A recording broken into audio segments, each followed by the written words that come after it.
घाटकोपरमध्ये अनधिकृत होर्डिंग कोसळून 14 जणांचा मृत्यू। होर्डिंगच्या मालकाविरोधात सदोष मनुष्यवधाचा गुन्हा दाखल।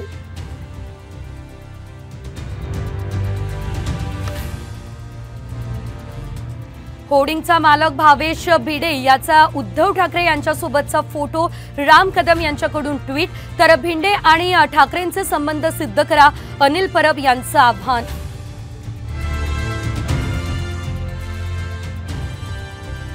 बेकायदा जमाव केल्याप्रकरणी कसब्याचे आमदार रवींद्र धंगेकर यांच्या विरोधात गुन्हा दाखल।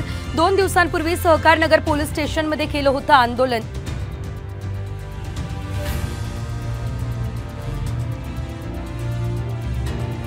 मे रोजी एकनाथ शिंदे आणि उद्धव ठाकरे यांचा सामना रंगणार। दोन्ही नेत्यांची एकाच दिवशी डोंबिवलीमध्ये सभा।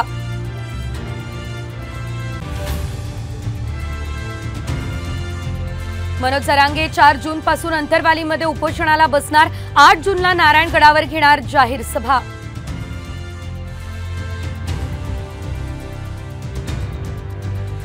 नागपूर आणि लातूरमध्ये वादळी वाऱ्यासह जोरदार गारपीट, पिकांना फटका बसण्याची शक्यता।